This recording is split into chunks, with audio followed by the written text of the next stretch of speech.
And here we go. Hey, everybody. Back to the live stream. Say hello, Shireen. Yay. Hi, friends. We're back.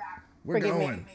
We're going. Shireen, pull up the Facebook comment streams on your side, and I'll try to manage the YouTube comments on my side. So, hey, say hello, peeps, just so we know that our stuff is working. In fact, I'm going to do a little boop, boop, boop to try to get our web chat looking stronger. Okay. Yeah, so. There you go. Okay. Good. We've got, so if you want to chat in, you want to help direct this conversation, contribute to the conversation, it is right there. And, that's right. And here we go. There's Jesse and Mark. All right. Cool. So we've got a great show for you today. We are talking about how beliefs and conflicting beliefs especially really screw up your relationships, and how it actually is a root to most, well, I mean, it's weird. It's like obviously conflicting beliefs are the root to most disagreements in your relationships, but I think it's something we don't recognize just how deeply potent conflicting beliefs can be. With regards to the harmony we feel in our relationships and the way we're missing each other. You know, we could both be talking about the same subject, but if you have really different beliefs about what that, the dynamics of that subject or what that subject's all about, then, hey, Shireen, take it away. Take it away. Okay. I agree completely. I like this subject because I feel like it's one of those things where inevitably in life, because we all have different come-froms, you know, we all were raised in different homes from different cultures, especially obviously in America, we're inevitably going to have disagreements. It's just a part of life. It's just a part of life. Like, you literally would be silly if you expected to always get along with people. It's impossible. So, like, I like this subject because I feel like conflict resolution or being in relationship while there's dissonance is really not something people talk about. It's not something that people teach about. It's not something people are equipped to do. And so what often happens is, you know, let's say, Garrett, you and I have a disagreement. We don't agree on how we should do this live stream, or we don't agree on the subject we should talk about, whatever. And for some reason, let's say because I feel like this is what happens in real life. What happens in real life is, Garrett, you not agreeing with me makes me feel triggered and upset in some way. Like, maybe I feel abandoned. Maybe I have some abandonment wound. Maybe I feel like bulldozed. Maybe when I was a kid, you know, my family never listened to me. So I feel like you're not listening to me. So I feel like what happens is it kind of like triggers pain points within us. And we go into that amygdala, that like reptilian brain where we're just kind of like crazy town. And we start to react. We're just, you know, we just react. We want to be right. We want to win. We want to be heard. We want to be able to do the thing that we thought was the thing that we needed to do. But this is painful. I think this is painful. I feel like this is really the cause of, like, me and you were kind of talking a little bit before the live stream. This is the cause of war, you know, this is the cause of divorce. Like, this is the thing that rips the world apart, is that we have not quite cracked the code on how do we have different beliefs and find a way to get into agreement with respect. I think that's the qualifier, just like while still respecting each other. You know what I mean? Yeah, I know what you mean. And that's the, you know, this reaches into the one of the fundamental aspects of consciousness is we're conscious. You come into this world, you're a conscious being, and you immediately, with your family and your parents and your communities and your culture, are having beliefs inflicted upon your consciousness. And we are programmable animals. So beliefs are your programming. So whatever your parents believed, whatever your culture believed, whatever your community believed, whatever the media beliefs that were thrust upon you, all of those went in and programmed your brain to operate a certain way. And that's how societies are formed, is with these sort of hierarchies of beliefs. And that's how religions are formed, obviously. And all of these things are designed to kind of force your hand a bit in terms of how you behave and how you feel about certain situations. And your feelings about those situations then compel you to behave certain ways.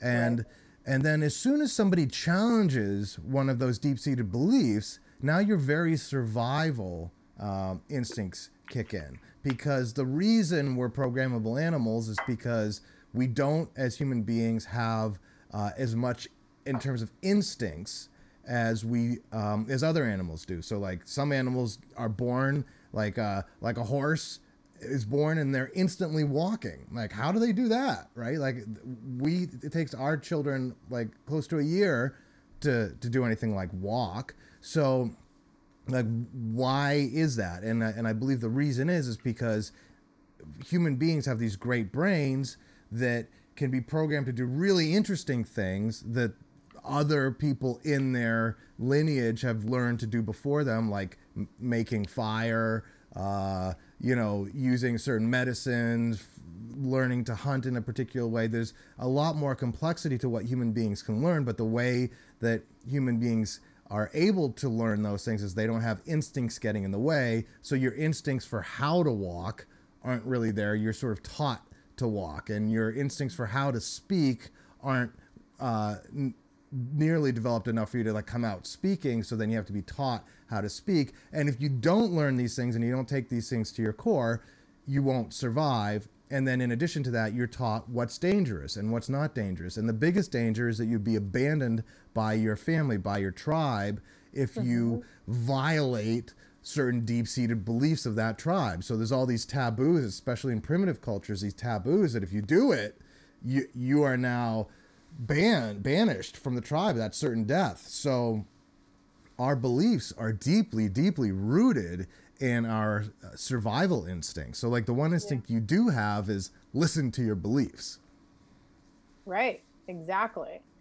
So I just feel like I want to troubleshoot this a bit. You know what I mean? Like I want to really because one of our comments here actually is from Marge, and she's saying, yes, conflicting beliefs are definitely screwing me and my guy up. We just broke up again today. She put a little sad face with a tear, and she said it's hard to work through issues. And I'm like, oh my gosh, I hear that so much. Like from the intimate relationship, like Marge and her man, me and my husband, people in their intimate relationships, all the way macrocosm to like war and like the Crusades, like this is a perfect example of a situation where when one person believes something and somebody else doesn't, hey, a little bit of massacre happens.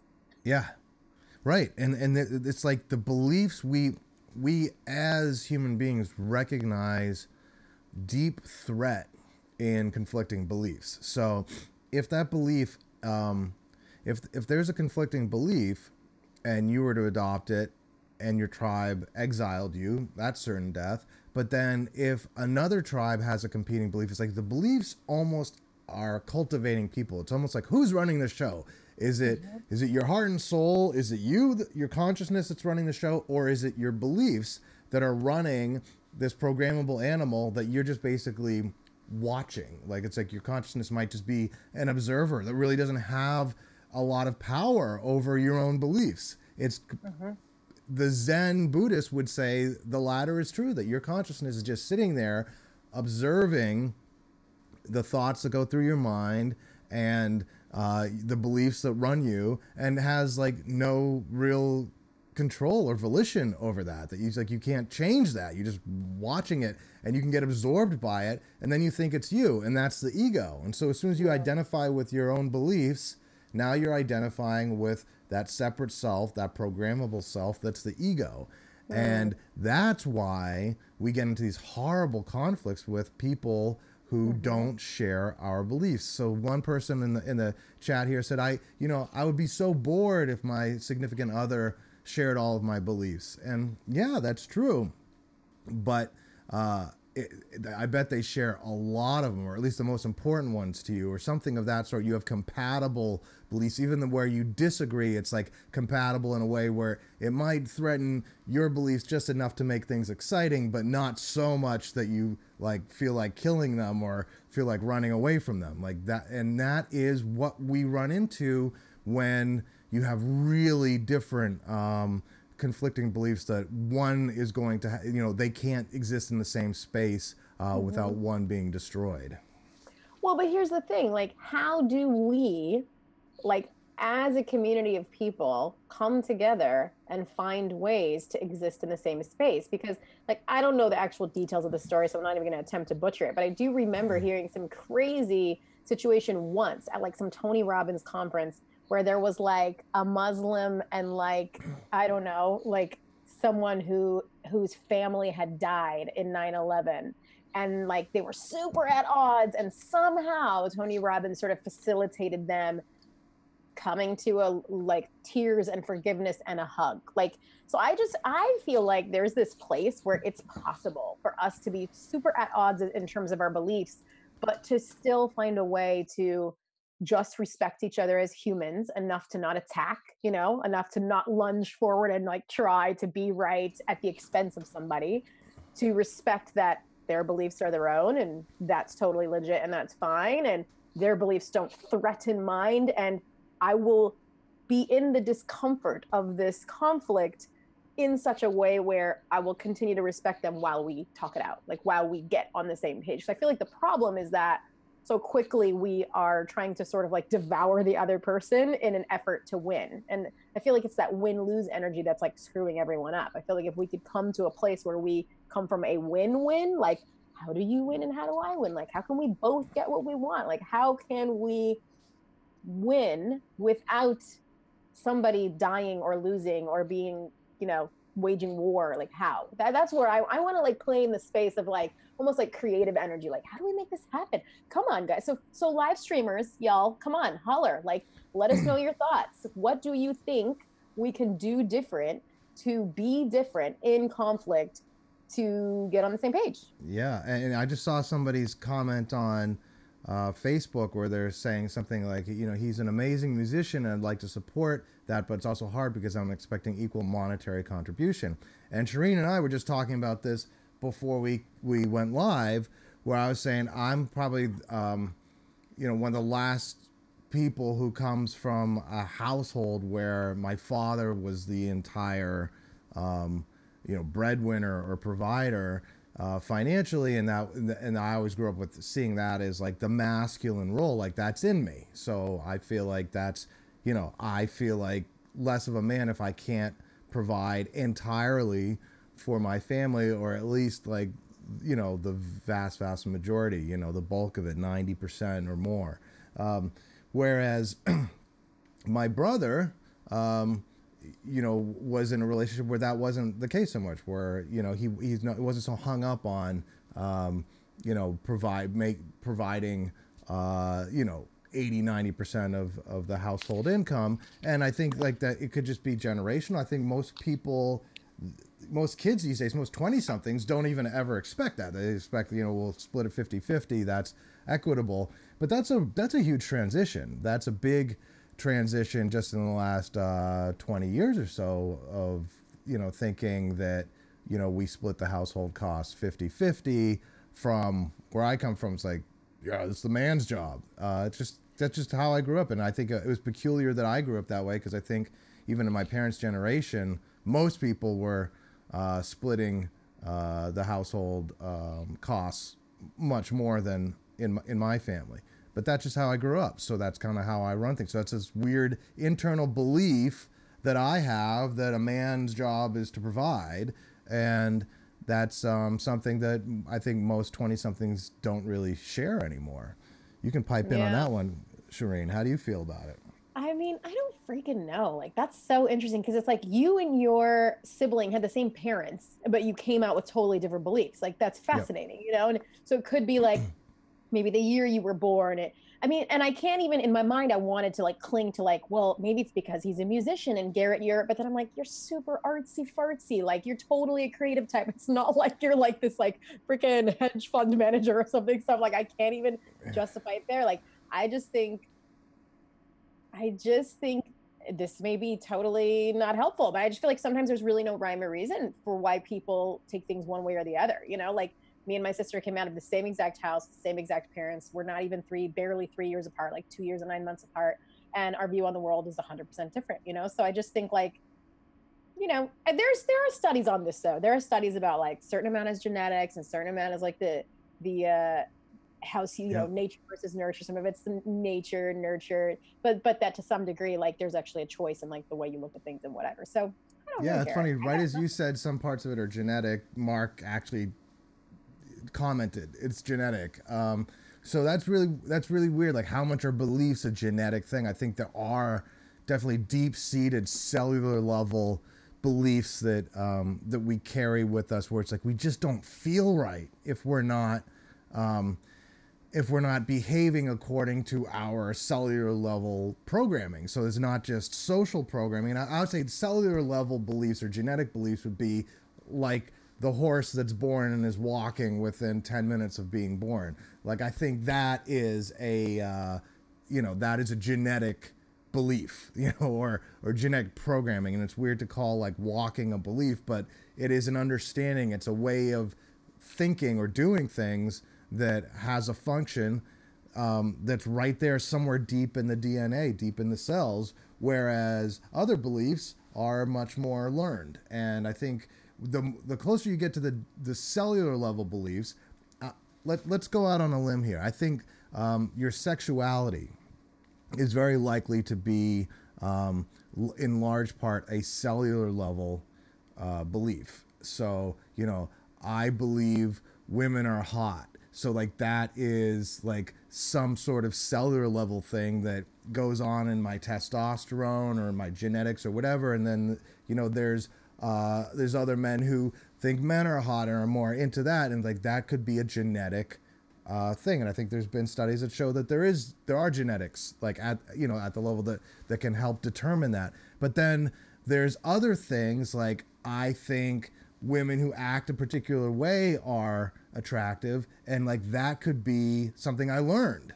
It could just be something that I grew up with, or that was my girlfriend in high school or whatever it is. And it's like those could be triggers. So it's like there's all these different levels of belief.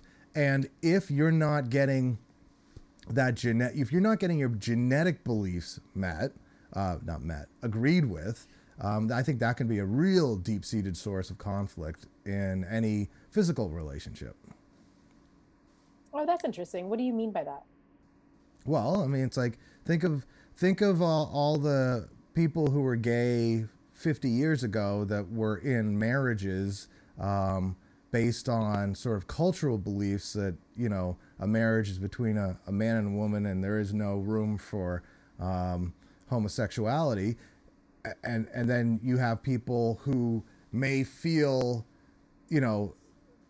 they have like the cellular belief that they want to be with someone of their own sex, or they could even have the cellular belief that they want to be someone of the opposite sex, and those things were totally incompatible with their societal beliefs, and so they were stuffed into marriages that were kind of more for show, or marriages that were just isolating and sad, that had where there was virtually no sex life, where the sex was difficult because it was with someone they weren't really physically attracted to, but just someone that they might have been emotionally attracted to, and had to force into these sort of other higher level beliefs that society created. So that's a way where your genes might be saying one thing, and your programming is saying something different.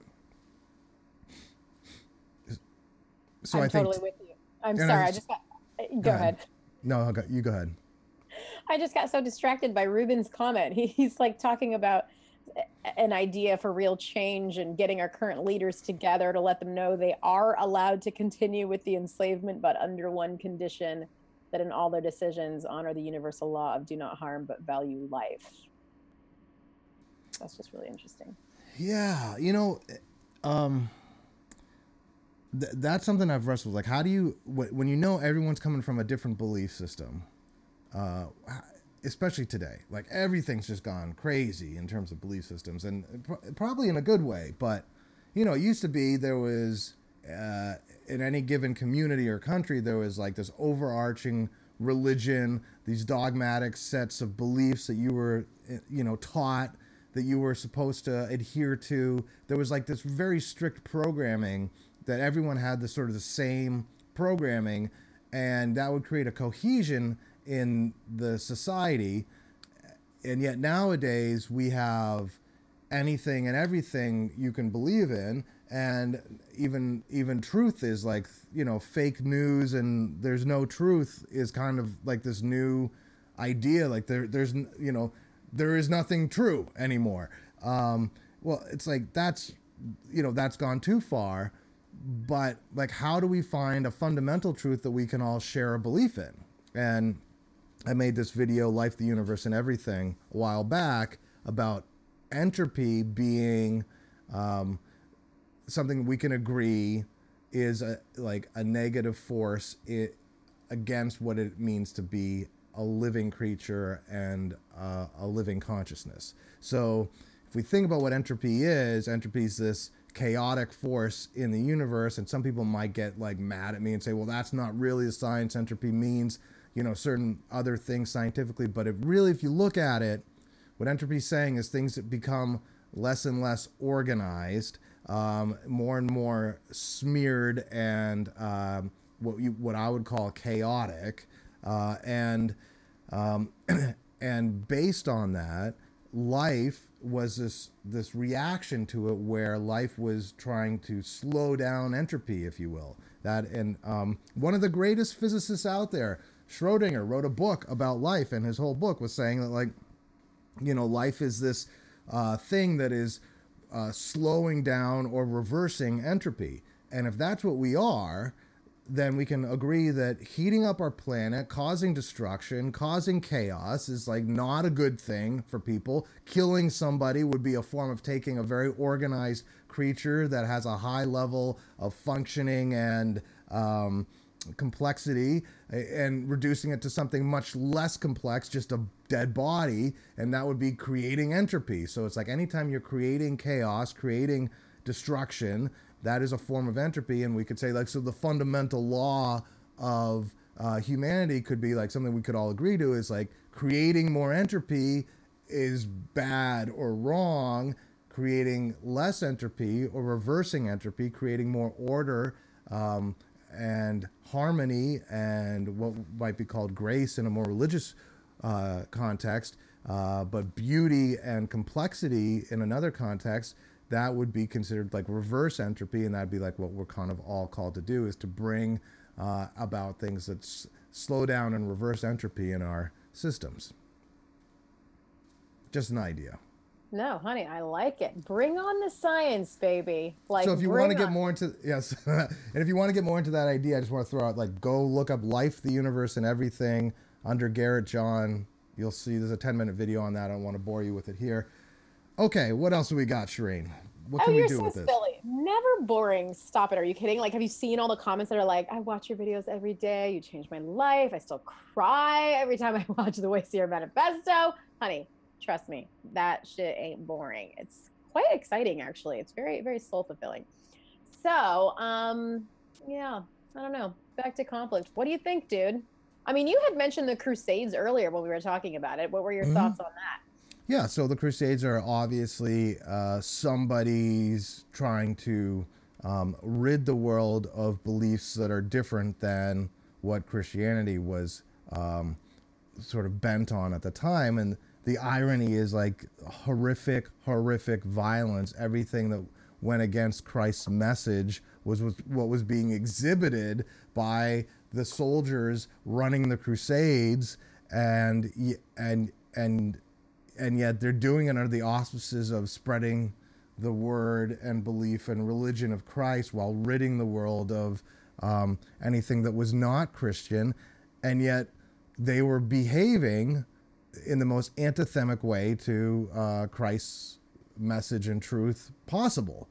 So this is a perfect example of how beliefs can really hijack us away from the truth. So Christ had a message. The truth of his message was love God with all your heart and love your neighbor as yourself. Like, that's his message, love and forgiveness, right? He's the atonement, and he's bringing sort of transcendent forgiveness from God the Father, right? So it's like, so what have we got? We've got ultimate forgiveness, atonement, and pure love. Like, that's his message. And he came in and he said, I am destroying the temple and I will build it again in 3 days. So what's he saying there? He's saying all this bullshit that is in the Old Testament is done. We're going to start a new way of doing things. We got new rules. Fuck the 10 commandments. Listen to these rules. If someone breaks the 10 commandments or breaks some rule in the Old Testament, check it against these rules. Are you loving God with all your heart? Are you loving your neighbor as yourself? Are you practicing the atonement of forgiveness that God the Father is giving to us? You know, there's the prayer, the Lord's Prayer, and then the Lord's Prayer is like, forgive us for our trespasses as we forgive those who have trespassed against us. That's Jesus's words right there, saying, God forgive us for the shit we've done as we forgive others for the shit they've done. We love God with all our heart, love our neighbor as ourselves. That's his message. And yet, and he said, dude, temple's done. We're destroying the temple, and in 3 days I will bring a new one. That was him being crucified. That's the destruction of the temple, and the new temple resurrected 3 days later. So we're showing, listen, dude, this dude's got his shit so much together that he can resurrect himself.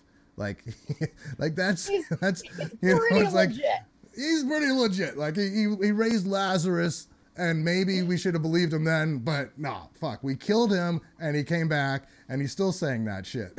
It's like that. You only can do that if like dad's the programmer of the video game you're stuck in, right? So anyway, like we've got this message, and he said very clearly, fuck the Old Testament. I'm destroying the temple. That's the temple represented the Old Testament. Fuck that shit. Fuck that noise. I got a new one for you. It's just love and forgiveness.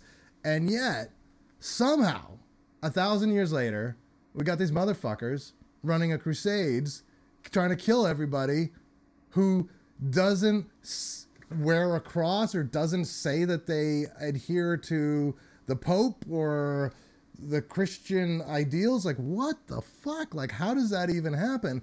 And we can ask ourselves how that has even happened, but it's still happening. We have people who call themselves Christian out trying to slam gays, trying to slam anybody who's different, hating Muslims. It's like, where was hate? There's no hate in Jesus's message. So if you're really Christian, and they will thump that Bible and say, look it, in somewhere in this deep in the Old Testament, it says these hateful things and gives me permission to be judgmental and hateful. But that's not what Jesus said. Jesus said, don't listen to that stuff. So here we are with this dichotomy of belief. And this is the thing. So on a cellular level, people, or on some deep-seated emotional level, people might have the belief that people suck. You know, like that could be your belief. Or that we're, you know, people who don't subscribe to your belief deserve punishment, right? And you might have the belief that you don't like gay people, or you don't like people who are different, or you don't like Muslims, or whatever it is. And then you find some reason in an old book to confirm that deep-seated emotional belief of yours, and then you go beat people over the head with it, and you act self-righteous with beliefs. But again, where that all gets to is like this belief in God. Like, do you believe in God? And the trick is with this question is, if you believe in God, do you worship your belief in God, your idea of God, or do you actually worship God? Because God, I think, transcends belief.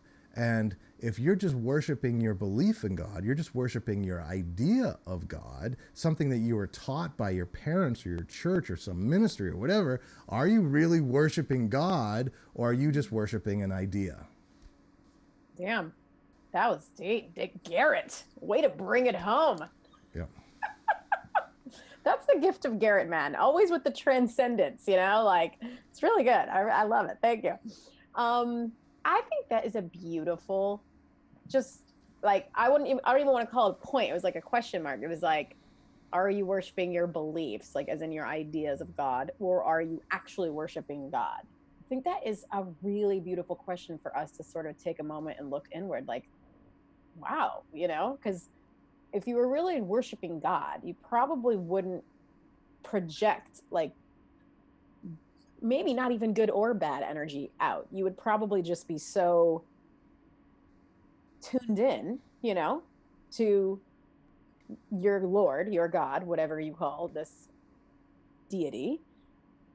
And it would be, I don't know, it's just interesting. Just when you were saying that, I was like, oh, I just like felt that transcendent energy of love where you're like, yeah, like it sort of took me out of the brain space of like, if two people were in conflict about their beliefs around God and someone asked them that question, I think they would both be like, oh, and they would probably just stop. Like, it's just like, it just stops the conflict. It's almost like, why would you fight anymore? If you're really actually focusing on God, you're not going to go project or attack or defend. You're not going to even be attached to your ego. You're not even in that space at all. You're just sort of in that transcendent, beam up Scotty mode with your God, which is just like all good juju space. It's like all the goodness. There would be no reason to be right or be wrong. You wouldn't even be in that energy. Like there would be no energetic resonance with the desire to like be right or defend. None of that would even play in that space if you were really focusing on worshiping God.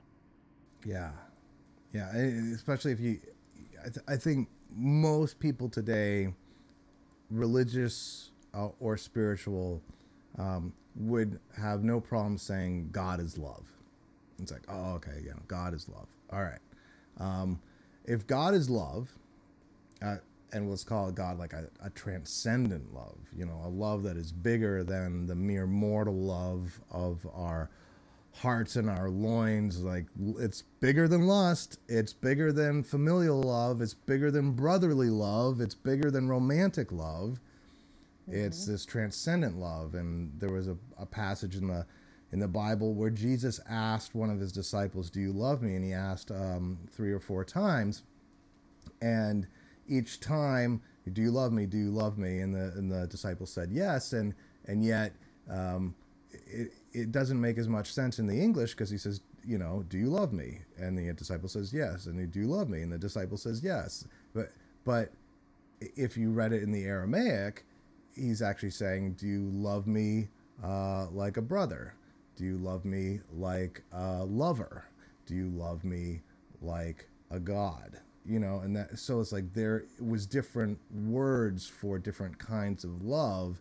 And so that love that God is this transcendent love. It's not a romantic love, though it doesn't preclude it. And it's not a brotherly love, though it doesn't preclude it. It's bigger than that. It contains it, but it's this bigger transcendent love. And when you're having that transcendent love experience, that's worship.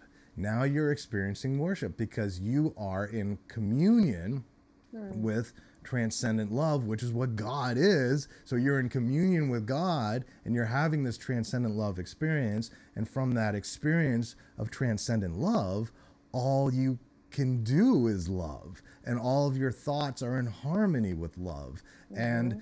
And you are no longer being run by the dictates of your ego. You are being run by the grace of transcendent love and forgiveness. And that spirit of love takes over you.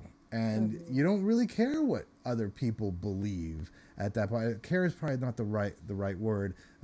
You're not concerned with what other people believe. You care about the people, but you're not concerned with the programming and beliefs that are running their minds, except for how you can help them retool those beliefs to be in greater alignment with this transcendent love experience. How do you work with their beliefs to get them to the same experience you're having? As a beautiful idea that a shared belief system across the world is impossible. It's just there's too many different ideas and words. Even like the word green. Like some people might see one color shade of green when they say it. Another might see a different shade of green. There's that whole thing is like, what if green was really red to you? That whole sort of like, I'm so high, I'm thinking deep thoughts. Like what if the colors aren't even the same colors? I'm personally red-green colorblind, so I don't even know if like someone says green to me, if I'm even having a clue what they really mean by it. But that's just one word. And, mother will evoke in you the deep primal experience of your original mother or maternal figure in your life. That's where you got your mother. So whatever your mother is like, and when I say mother, that's triggering in you that deep connection to that experience that is completely different than everybody else's mother, unless your siblings might have a similar sort of meaning to the word mother. But that word, even though we think we all know what mother means, we don't know what it means emotionally. We don't know what it means psychically to each other, because we weren't mothered by the same person. So that one little word has such different meanings for people. Some people might experience like deep love and devotion when they hear that word. Others might like feel abuse and neglect when they hear that word, and yet it's the same word. And so when we say things like God, or any of these more overarching words that we fight over, Republican, liberal, president, right, wrong, all of these words are so charged, and we can never get everyone to agree on what all these words mean and how they could be put together into this overarching belief system. Not even possible. But a shared experience, that is possible.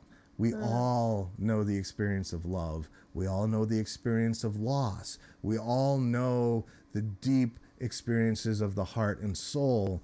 And when we start working together to share experiences instead of words and beliefs, that's where we can come into this greater communion with one another. I like it. How can we do more of that, Garrett? Should we take him to church? Maybe we need to create the church of, I don't know what we would even call it, but I love that idea. I mean, Church of Transcendent Love Experience. Yes. Maybe the Church of Transcendent Love Experience. There you go. Yes, definitely. I feel like we missed a couple Facebook comments, and I'm just curious if you can take a look at them, Shireen, and just see if there was anything that might be a contribution to what we're saying. Well, I consider, like, how do you share the experience? Like that's the other piece of it. And I think the way you share it is you align yourself with that transcendent love experience. You get there yourself. You get there in your heart. The meditation can help you a bit with it, help you contain it. And then that Frisian experience we talk about all the time, the one that you might get from my video. Someone was saying they love the Wayseers Manifesto, and someone else called it like the greatest song of all time, which I love hearing that, and I don't believe that's true, at least in a musical sense, but it's lovely to hear. But more the point of it is, like, if this brings you to a Frisian experience, that is the greatest song of all time, is that transcendent love experience, the song of the angels that we all can kind of tune into. And when you tune into that song, the highest, it's like there is this heavenly concert going on all times. It is a heavenly music festival. It's up there in a proverbial way, not really directionally up there, but like it's above us, and it is beautiful, and it is just pure music. It's pure song, pure love, being in pure communion. Like it's like what Woodstock aspired to be, and I think that's why Woodstock was such a phenomenal event, because it reflected this communal experience of sharing song and dance and freedom and love, and that's what heaven is, and we know that in our hearts, and we're drawn to it. And so if you can kind of reach into that place psychically with your heart, soul, mind, through prayer, through meditation, through that Frisian experience, when you get the goosebumps, when you get the shivers, when you sort of get that ring of truth in you, and you call in that light, and you feel the light sort of descend through you and rise up through you. Now, when you're in that place, you will have this sort of spontaneous impulses to say and do exactly the things needed to bring others around you into that place. So it's like you're this ringing tuning fork, and when you're starting to ring and resonate, and your ringing starts to carry over to others, and others start to resonate with you and create that like this additional resonance. And that's what communion is that you are resonating with love, and that love resonance is then helping warm other people up and get them tuned in to it. And if you think about what tuning is, it's like when a band comes together and you tune your instruments together. It's all, you're tuning your strings of your guitar or your instruments all to the same pitch. So if you have the lead guitarist and he's already got his guitar tuned and it's tuned to the frequency of love, and now he starts strumming his E string, and everybody else starts tuning their E string to that E string, and now everyone's coming into attunement with this frequency of love. That is all you need to do, and you don't need to use words. It's like the sparkle in your eyes, the love and warmth from your aura, the smile on your face, the contentment in your forehead, the tone of your voice, all of that just becomes like this perfect resonant example of what the frequency of love is. And then everyone else sort of warms up to it, tunes into it, and you become this contagious song of love that everyone can participate in. And that's all we really need to do. Fuck the beliefs. We don't need beliefs. I mean, even what I just said there is a belief. So once that gets in the way, get rid of that too. I like it. I like Turn it. on, tune in, drop out. You know, That's it's like, beautiful. yeah. So even when that's in the way, it's like drop out of that, turn back on, tune back in. You know, it's like, it's like having a deeper level of commitment to being in that transcendent love space than being committed to, in a sense, like one belief or the other. Mm-hmm. I dig that. I could grab onto that, stay committed to that. So we do have one comment from, I'm not sure I'm saying it right, actually, Sion Lloyd Pinnell. It says, in fact, I cannot stand organized religion of any type. People just use it to reinforce their own biases, and they'll find something to underscore it if they look hard enough at a load of musty old writings. I don't worship anyone, but I do love God, whom I think of as the universe. And it's too big, too magnificent to have any truck with hate. Something about with hate. I thought that was a interesting little chime in there. Yeah. Well, organized religion is almost an oxymoron. It's structured or formal religion that's organized from a book that's ancient. I don't know. It's like, I love Mozart sometimes. I love Bach sometimes. It's like, and if it was, I don't know, it's like kind of like an old recording, but I love spontaneous music way more. And it's like they both coming from the same place. Like the inspiration that inspired Bach and Mozart to create their masterpieces is, I believe, the same muse that inspires the latest musician today to create their masterpiece. And yet the masterpiece created today is somehow more captivating because it's in our language with our latest instrumentation, and it's current, and it's much more relevant. And so I think like of organized religion as the capturing of a moment in time, in history, in society, where those words were salient, were resonant with love, hopefully, and yet to then keep thinking that those are the only words that can be spoken of the divine, that is the only song that can be played, and it has to be played that way, I think totally ignores the fact that the divine is this beautiful, cosmic, organic creature that reels and spins and moves and is dynamic, and way more dynamic than even we are as human beings. It's like where this divineness is transcendent of us and way more complex than we are and way more dynamic than we are. And so for us to capture a moment of it, take a picture of it in one time, slice of time, and then only worship that and only worship that way, I think is to really neglect the complexity and aliveness that the true God is all about.